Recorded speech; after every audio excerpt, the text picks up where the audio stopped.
ਜਿਹੜੀਆਂ ਸ਼ੈਤਾਨ ਹੋਣ ਨਾ, ਸ਼ੈਤਾਨ ਦਾ ਮਤਲਬ ਸਮਝਦੇ ਹੋ, ਜਿਹੜੀਆਂ ਸ਼ੈਤਾਨ ਦਰਾਣੀਆਂ ਹੋਣ ਨਾ, ਉਹਦੀਆਂ ਤਾਂ ਲੱਤਾਂ ਹੀ ਵੱਢ ਦੇਣੀਆਂ ਚਾਹੀਦੀਆਂ ਨੇ। ਤੁਸੀਂ ਯਕੀਨ ਕਰੋ, ਇਹੋ ਜਿਹੀਆਂ ਕਪੱਤੀਆਂ ਔਰਤਾਂ ਅੱਲਾ ਮਾफ़ करे, ਅੱਲਾ माफ़ करे, जिन्हां दी गिठ ਜ਼ਬਾਨ ਹੋਵੇ ਤੇ ਸਾਰੇ ਬੰਦਿਆਂ ਨੂੰ ਉਹਨਾਂ ਨੇ ਅੱਗੇ ਲਾਇਆ ਹੋਵੇ। अस्सलाम वालेकुम, ਕੀ ਹਾਲ ਹੈ ਮੇਰੇ ਭੈਣ ਭਰਾ, ਵੀਰ ਵੀਰਨੀਓ, ਕੀ ਹਾਲ ਜੇ, ਠੀਕ ਹੋ, ਖੈਰੀਅਤ ਨਾਲ ਹੋ? ਤੇ ਅੱਜ ਤੁਹਾਡੇ ਨਾਲ ਸ਼ੇਅਰ ਕੀਤੀ ਜਾਏਗੀਆਂ ਗੱਲਾਂ ਦਰਾਣੀ ਜਠਾਣੀ ਦੇ ਮੁਤਲਕ, ਠੀਕ ਹੈ। ਨਾਲ ਬਣੇ ਰਹਿਣਾ, ਜੁੜੇ ਰਹਿਣਾ, ਤੇ ਨਾਲ ਤੁਹਾਡੇ ਨਾਲ ਜਿਹੜੇ ਗੁਜ਼ਰੇ ਹੋਏ ਪਲ ਨੇ ਮੇਰੇ ਵੀਡੀਓਜ਼ ਦੇ ਨਾਲ, ਯਾਨੀ ਕਿ ਜਿਵੇਂ ਮੈਂ ਵੀਡੀਓ ਬਣਾਈਆਂ ਨੇ ਉਹਦੇ ਮਸਲਨ ਕਿ ਥੋੜ੍ਹੇ ਕਲਿੱਪ ਵੀ ਤੁਹਾਨੂੰ ਦਿਖਾਏ ਜਾਣਗੇ ਕਿ ਤੁਹਾਡੇ ਨਾਲ ਕੀ ਅਸੀਂ ਦੁੱਖ ਸੁੱਖ ਆਪਣੇ ਸ਼ੇਅਰ ਕੀਤੇ ਨੇ। ਲਓ ਜੀ, ਇੱਥੇ ਜਿਹੜਾ ਹੈ ਨਾ ਆਪਾਂ ਗੱਲ ਕਰਨੀ ਹੈ ਦਰਾਣੀਆਂ ਅਤੇ ਜਠਾਣੀਆਂ ਦੇ ਮੁਤਲਕ, ਠੀਕ ਹੋ ਗਿਆ। ਦਰਾਣੀ ਜਿਹੜੀ ਹੈ ਨਾ ਇੱਕ ਫਿਤਨਾ ਹੈ, ਫਿਤਨਾ, ਠੀਕ ਹੋ ਗਿਆ। ਉਹਦੇ 'ਚ ਇੱਕ ਜਠਾਣੀ ਵੀ ਫਿਤਨਾ ਹੁੰਦੀ ਹੈ। मैं भी एक जठानी ही हाँ, लेकिन अगर फर्ज करो 4 5 6 7 पुत्तर हैगे ने थोड़ी सस दे, माशाअल्लाह, अल्लाह मियाँ उन्होंने सारे सेहत तंदुरुस्ती देवे ते सारे सुकून प्यार नाल रहिंदे पे ने, ते विच 2 जिहड़े ने फितने जरूर तुहानूं मिलणगे। हर घर दा मसला है, हर घर दे विच यही चलदा है, 2 फितने तुहानूं जरूर मिलणगे। जिहड़ियां 2 फितनियां होणगियां ना, वो आपस च रल के ना ऐसा फितना पैदा करदियां ने, ऐसा फितना पैदा करदियां ने, तुसीं यकीन करो कि अगले बंदे नूं ना बोलन ते मजबूर कर दिंदियां ने, कहंदे ने गूंगे भी बोल पैंदे ने। ते मैनूं ये दसो कि किंदे घर दे विच इहो जिहे ना पालतू दराणियां जठाणियां पातियां जांदियां ने, ते मेरा वस होवे ना, ते तुसीं यकीन करो जिहड़ी कैंची तरह ज़बान चलदी है ना, कचर कचर कचर कचर कचर कचर, तुसीं यकीन करो मैं ज़बान ही मुढ़ों वढ़ देवां इहो जिहियां औरतां दी। ओए तुसीं रिश्तेदारी दे नूं बना के रखो, हर किसी दा अपना खाना पीना, हर किसी दा अपना रहन सहन, हर किसी दा अपना तरीका। नहीं जी, दूसरों के मसलियां च लत्त जरूर अड़ानी है ही है। ਉਹੋ ਜਿਹੇ ਬੰਦਿਆਂ ਨੂੰ ਰੋਟੀ ਹਜ਼ਮ ਨਹੀਂ ਹੁੰਦੀ ਜਦੋਂ ਤੱਕ ਲੜਾਈਆਂ ਝਗੜੇ ਨਾ ਕਰ ਲੈਣ, ਜਦੋਂ ਤੱਕ ਕਿਸੇ ਨਾਲ ਫਸਾਦ ਨਾ ਪਾ ਲੈਣ। ਇੱਧਰੋਂ ਦੀ ਸੁਣੀ ਉੱਧਰ ਕੀਤੀ, ਉੱਧਰੋਂ ਦੀ ਸੁਣੀ ਉੱਧਰ ਕੀਤੀ, ਸਾਰਾ ਦਿਨ ਇਹੋ ਜਿਹੀਆਂ ਔਰਤਾਂ ਜਿਹੜੀਆਂ ਨੇ ਨਾ ਉਹ ਚੁਗਲਖੋਰ ਬਣ ਕੇ ਫਿਰਦੀਆਂ ਰਹਿੰਦੀਆਂ ਨੇ ਉਹਨਾਂ ਦੀ ਰੋਟੀ ਨਹੀਂ ਹਜ਼ਮ ਹੁੰਦੀ। ਉਹ ਜਦੋਂ ਤੱਕ 2-4 ਲੜਾਈਆਂ ਨਾ ਕਰਵਾ ਲੈਣ, 2-4 ਗੱਲਾਂ ਨਾ ਕਰ ਲੈਣ, ਉਹਨਾਂ ਨੂੰ ਤਾਂ ਰੋਟੀ ਨਹੀਂ ਹਜ਼ਮ ਹੁੰਦੀ। ਇਹੋ ਜਿਹੇ ਔਰਤਾਂ ਦੇ ਬਾਰੇ ਤੁਹਾਡਾ ਕੀ ਖਿਆਲ ਜੇ? ਮੇਰਾ ਤੇ ਨਾ ਵਸ ਚੱਲੇ ਨਾ, ਅੱਲਾ ਦੀ ਕਸਮ, ਤੁਸੀਂ ਯਕੀਨ ਕਰੋ, ਤੇ ਮੈਂ ਤੇ ਫੜ ਕੇ ਨਾ ਉਹਨਾਂ ਨੂੰ ਐਸੀ ਤੌਣੀ ਲਾਵਾਂ ਕਿ 14 ਤਬਕ ਰੋਸ਼ਨ ਹੋ ਜਾਣ। ਅੱਛਾ, ਇੱਕ ਗੱਲ ਹੋਰ, ਇਹੋ ਜਿਹੀਆਂ ਔਰਤਾਂ ਫਿਰ ਨਾ ਤੁਹਾਡੇ ਮੂੰਹ 'ਤੇ ਮਾਸੂਮ ਵੀ ਬੜੀਆਂ ਬਣ ਜਾਂਦੀਆਂ ਨੇ, ਬੜੀਆਂ ਮਾਸੂਮ ਬਣ ਕੇ ਬਹਿ ਜਾਂਦੀਆਂ ਨੇ, ਜਦੋਂ ਨਾ ਤੁਹਾਡੇ ਮੂੰਹ ਦੇ ਉੱਤੇ ਮਿੱਠੀਆਂ ਤੇ ਕੰਡ ਪਿੱਛੋਂ ਕੌੜੀਆਂ, ਯਾਨੀ ਕਿ ਮੂੰਹ ਦੇ ਉੱਤੇ ਐਸੀਆਂ ਗੱਲਾਂ ਕਰਦੀਆਂ ਨੇ, ਹਾਏ ਕਿ ਤੁਹਾਡਾ ਸੱਜਣ ਹੀ ਇਹੀ ਹੈਗਾ। ਤੇ ਥੋੜ੍ਹਾ ਜਿਹਾ ਪਿੱਛੇ ਹੋਵੋ, ਯਾਨੀ ਕਿ ਥੋੜ੍ਹਾ ਜਿਹਾ ਦੂਸਰੇ ਕੋਲ ਜਾ ਕੇ ਬਹਿਣੀਆਂ ਨੇ, ਇਹਨੇ ਤੇ ਫਲਾਨੀ ਗੱਲ ਕੀਤੀ ਸੀ, ਇਹਨੇ ਤੇ ਇਹ ਗੱਲ ਕੀਤੀ ਸੀ। ਅੱਛਾ, ਸੂੰ ਬੂ ਬੜੀ ਲੈਂਦੀਆਂ ਨੇ, ਬੜੀ ਸੂੰ ਬੂ ਲੈਂਦੀਆਂ ਨੇ, ਦੂਸਰਿਆਂ ਦੇ ਘਰ ਦੇ ਵਿੱਚ, ਦੂਸਰਿਆਂ ਦੇ ਮਾਮਲਿਆਂ ਦੇ ਵਿੱਚ ਬੜੀ ਨਜ਼ਰ ਰੱਖਦੀਆਂ ਨੇ, ਐਵੇਂ ਕਾਣੀਆਂ ਅੱਖਾਂ ਨਾਲ ਦੇਖਦੀਆਂ ਨੇ ਜਿਵੇਂ ਅਸੀਂ ਇਹਨਾਂ ਦਾ ਕਰਜ਼ਾ ਦੇਣਾ ਹੋਵੇ। ਅੱਛਾ, ਮੈਨੂੰ ਇਹ ਦੱਸੋ ਕਿਹਦੇ ਘਰ 'ਚ ਇਹੋ ਜਿਹੇ ਫਿਤਨੇ ਪਾਏ ਜਾਂਦੇ ਨੇ? ਕੌਮੈਂਟ 'ਚ ਜਲਦੀ ਦੱਸਣਾ ਮੈਨੂੰ, ਕਿਹਦੀਆਂ ਦਰਾਣੀਆਂ ਜਠਾਣੀਆਂ। ਵੈਸੇ ਕੁਛ ਔਰਤਾਂ ਤਾਂ ਮੈਨੂੰ ਪਤਾ ਹੈਗੀਆਂ ਵਿਚਾਰੀਆਂ ਲਿਹਾਜ਼ ਨਾਲ ਵੀ ਨਹੀਂ ਦੱਸਣਗੀਆਂ ਕਿ ਕਿਹਦੇ ਘਰ 'ਚ ਇਹੋ ਜਿਹੇ ਫਿਤਨੇ ਹੈਗੇ ਨੇ, ਅਤੇ ਮੈਂ ਤਾਂ ਭਾਈ ਖੁੱਲ੍ਹ ਡੁੱਲ ਕੇ ਦੱਸਦੀ ਹਾਂ ਕਿ ਮੇਰੇ ਘਰ 'ਚ ਨਾ 2 ਫਿਤਨੇ ਹੈਗੇ ਨੇ ਇਹੋ ਜਿਹੇ। ਜਿਹੜੇ 2 ਫਿਤਨੇ ਨੇ ਨਾ, ਇਹ 2 ਫਿਤਨੇ ਜਦੋਂ ਰਲ ਜਾਂਦੇ ਨੇ ਨਾ, ਅੱਲਾ ਮਾफ़ ਕਰੇ, ਸ਼ੈਤਾਨ ਵੀ ਤੌਬਾ ਕਰਦਾ ਇਹਨਾਂ ਕੋਲੋਂ। ਐਡੀਆਂ ਬਦ ਜ਼ਬਾਨ, ਅੱਲਾ ਹੀ ਮਾफ़ ਕਰੇ।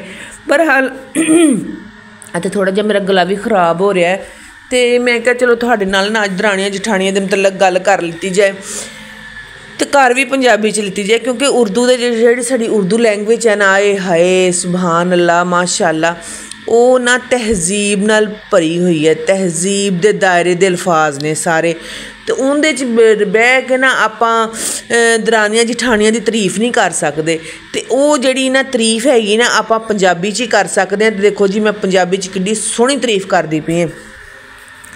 ਅੱਛਾ, ਸੁਬਾਹ ਫਰਜ਼ ਕਰੋ ਹੁਣ ਨਾ ਉੱਠੇ ਹੈਗੇ ਨਾ, ਅਤੇ ਉੱਠਣ ਤੋਂ ਬਾਅਦ ਜਿਹੜੀ ਹੋਏਗੀ ਨਾ ਦਰਾਣੀ ਤੁਹਾਡੀ, ਉਹ ਹੁਣ ਨਾ ਉਹਨੇ ਕੰਨ ਲਾ ਲੈਣੇ ਨੇ ਤੁਹਾਡੇ ਦੀਵਾਰ ਨਾਲ, ਸਵੇਰੇ ਨਾਲ ਹੀ ਕੰਨ ਲਾ ਲੈਣੇ ਨੇ ਵੀ ਸੁਣੀਏ ਤਾਂ ਸਹੀ ਇਹਨਾਂ ਦੇ ਘਰ ਦੇ ਵਿੱਚੋਂ ਕੀ ਆਵਾਜ਼ਾਂ ਆਉਂਦੀਆਂ ਪਈਆਂ ਨੇ ਤੇ ਕੀ ਨਹੀਂ ਆਉਂਦੀਆਂ ਪਈਆਂ। ਤੇ ਫਿਰ ਉਹ ਭੱਜੇਗੀ ਜਠਾਣੀ ਕੋਲ, ਜਿਹੜਾ ਦੂਜਾ ਫਿਤਨਾ ਹੋਏਗਾ ਨਾ ਉਹਦਾ, ਉਹਦੇ ਨਾਲ ਜਾ ਕੇ ਤੇ ਬਹਿ ਕੇ ਸਾਰੀਆਂ ਗੱਲਾਂ ਕਰੇਗੀ। ਅਗਰ ਤੁਸੀਂ ਗਲਤੀ ਨਾਲ ਮੀਆਂ ਬੀਵੀ ਹੱਸਦੇ ਪਿਓ, ਗੱਲਾਂ ਕਰਦੇ ਪਿਓ, ਤੇ ਉਹ ਤੇ ਐਵੇਂ ਕਹੇਗੀ ਲੈ ਇਹ ਤੇ ਐਵੇਂ ਹੱਸਦੇ ਪਏ ਸੀਗੇ, ਉਹ ਤੂੰ ਹੱਸਦੇ ਪਏ ਸੀ, ਤੈਨੂੰ ਕੀ ਹੈਗਾ, ਤੈਨੂੰ ਕੋਈ ਤਕਲੀਫ ਹੈਗੀ ਹੈ ਕੋਈ ਹੱਸਦੇ ਪਏ ਸੀ ਜਾਂ ਨਹੀਂ ਹੱਸਦੇ ਪਏ ਸੀ।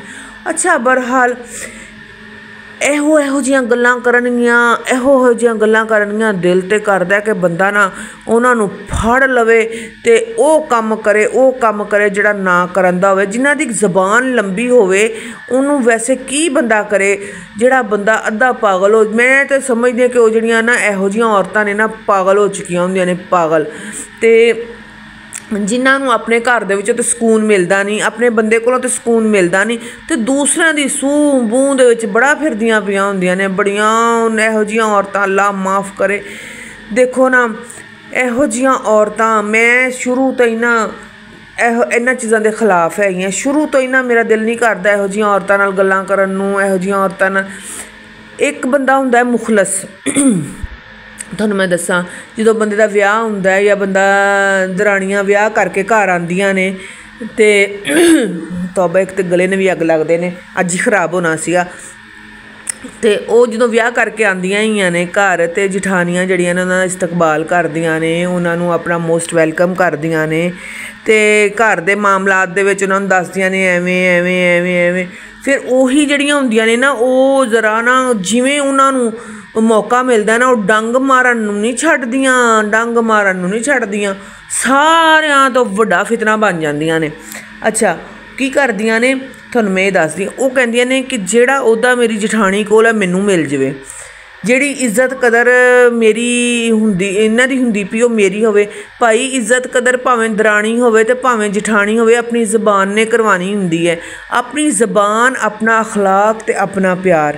ਆਪਣਾ ਜ਼ਬਾਨ ਨੂੰ ਕਾਬੂ 'ਚ ਰੱਖੋ, ਆਪਣੇ ਪਿਆਰ ਅਖਲਾਕ ਨਾਲ ਰਵੋ, ਤੇ ਸਾਰੇ ਰਿਸ਼ਤੇ ਤੁਹਾਡੇ ਨੇ, ਸਾਰੇ ਰਿਸ਼ਤੇ ਤੁਹਾਡੇ ਨੇ। ਤੇ ਅਗਰ ਜੇ ਤੁਸੀਂ ਆਪਣੀ ਜ਼ਬਾਨ ਨੂੰ ਕਾਬੂ 'ਚ ਨਹੀਂ ਰੱਖਣਾ ਤੇ ਫਿਰ ਤੇ ਤੁਹਾਨੂੰ ਜੁੱਤੀਆਂ ਪੈਣੀਆਂ ਹੀ ਪੈਣੀਆਂ ਨੇ ਹਰ ਪਾਸੋਂ ਤੁਹਾਡੀ ਸ਼ਤਰੋਲ ਹੋਏਗੀ ਜੀ, ਹਰ ਪਾਸੋਂ। ਫਿਰ ਤੁਸੀਂ ਪਿੱਟਦੀਆਂ ਹੋ, ਮੇਰਾ ਵਿਆਹ ਚੰਗੇ ਘਰ 'ਚ ਨਹੀਂ ਹੋਇਆ, ਮੇਰਾ ਬੰਦਾ ਚੰਗਾ ਨਹੀਂ ਸੀ, ਮੇਰਾ ਐਵੇਂ ਨਹੀਂ ਸੀ। ਜੀ ਹਾਂ, ਐਵੇਂ ਹੀ ਹੁੰਦਾ। ਫਿਰ ਆਪਣੀ ਜ਼ਬਾਨ ਅਰਸ਼ 'ਤੇ ਬਿਠਾਵੇ ਤੇ ਆਪਣੀ ਜ਼ਬਾਨ ਫਰਸ਼ 'ਤੇ ਬਿਠਾਵੇ। ਤੇ ਤੁਸੀਂ ਮੈਨੂੰ ਹੁਣ ਕੌਮੈਂਟ 'ਚ ਦੱਸਣਾ ਕਿ ਕਿੰਨੀਆਂ ਦਰਾਣੀਆਂ ਤੇ ਕਿੰਨੀਆਂ ਜਠਾਣੀਆਂ ਐਵੇਂ ਹੈਗੀਆਂ ਨੇ ਜਿਹੜੀਆਂ ਜ਼ਬਾਨ ਦੀਆਂ ਬੜੀਆਂ ਹੀ ਤੇਜ਼ ਹੈਗੀਆਂ ਨੇ। ਤੇ ਇਹੋ ਜਿਹੀਆਂ ਦਰਾਣੀਆਂ ਜਠਾਣੀਆਂ ਕੋਲੋਂ ਅੱਲਾ ਬਚਾਵੇ। ਤੇ ਸ਼ੁਕਰ ਅਲਹਮਦੁਲਿਲਾ ਮੇਰੇ ਤੇ 2 ਫਿਤਨੇ ਹੈਗੇ ਨੇ, ਪਿੱਛੇ ਛੱਡ ਕੇ ਆਈਆਂ ਹੀ ਹੈ। ਤੇ ਹੁਣ ਉਹਨਾਂ ਫਿਤਨੇ ਜਿਹੜੇ ਨੇ ਇੱਥੇ ਬੈਠਿਆਂ ਵੀ ਨਹੀਂ ਸਾਨੂੰ ਛੱਡਦੇ ਪਏ, ਇੱਥੇ ਬੈਠਿਆਂ ਵੀ ਕੋਈ ਨਾ ਕੋਈ ਗੱਲ ਸੁਣਨ ਨੂੰ ਮਿਲਦੀ ਪਈ। ਔਰ ਤੁਸੀਂ ਦਿਹਾਤ 'ਚ ਮਰ ਜਾਣਾ ਵੇ, ਐਵੇਂ ਹੀ ਤੁਸੀਂ ਦਿਹਾਤ 'ਚ ਮਰ ਜਾਣਾ ਨੇ। ਤੇ ਅਸੀਂ ਤਾਂ ਆਪਣਾ ਇੰਜੋਏ ਕਰਦੇ ਪਏ, ਉੱਥੇ ਵੀ ਘਰ ਹੈ ਤੇ ਇੱਥੇ ਵੀ ਘਰ ਹੈ। ਜਦੋਂ ਦਿਲ ਕਰੇਗਾ ਉੱਥੇ ਆ ਜਾਵਾਂਗੇ, ਜਦੋਂ ਦਿਲ ਕਰੇਗਾ ਇੱਥੇ ਆ ਜਾਵਾਂਗੇ। ਤੇ ਤੁਸੀਂ ਸੜਦੀਆਂ ਰਹੋ ਤੇ ਭੁੱਜਦੀਆਂ ਰਹੋ ਤੇ ਭੁੱਜਦੀਆਂ ਹੀ ਰਹਿਣਾ ਤੁਸੀਂ ਇਨਸ਼ਾ ਅੱਲਾ। ਹਮੇਸ਼ਾ ਮੇਰੇ ਕੋਲੋਂ ਸੜ ਕੇ ਕੋਲੇ ਹੁੰਦੇ ਰਹਿਣਾ ਹੈਗਾ। ਤੇ ਬਸ ਬਹਰਹਾਲ ਤੇ ਲਓ ਜੀ, ਵੀਡੀਓ ਸੀ ਐਵੇਂ ਛੋਟੀ ਜੀ ਦਰਾਣੀਆਂ ਜਠਾਣੀਆਂ ਦੇ ਮੁਤਲਕ। ਤੇ ਜਿਹਨੂੰ ਮੇਰੀ ਵੀਡੀਓ ਚੰਗੀ ਲੱਗੀ ਹੋਵੇ ਤੇ ਮੈਨੂੰ ਜ਼ਰੂਰ ਕੌਮੈਂਟ 'ਚ ਦੱਸਣਾ, ਤੇ ਨਾਲ ਕੌਮੈਂਟ ਕਰਕੇ ਦੱਸਣਾ ਕਿ ਕਿਹਦੇ ਘਰ 'ਚ ਐਸੇ ਫਿਤਨੇ ਪਾਏ ਜਾਂਦੇ ਨੇ। ਤੇ ਅੱਲਾ ਮਾफ़ ਕਰੇ, ਮੇਰੇ ਘਰ 'ਚ 2 ਫਿਤਨੇ ਹੈਗੇ ਨੇ ਇਹੋ ਜਿਹੇ। ਅੱਲਾ ਹਾਫਿਜ਼। ਦੁਆਵਾਂ ਯਾਦ ਰੱਖਣਾ, ਵੀਡੀਓ ਨੂੰ ਫੁੱਲ ਵਾਚ ਕਰਨਾ ਤੇ ਸੋਹਣੇ ਕੌਮੈਂਟ ਜ਼ਰੂਰ ਕਰਨਾ।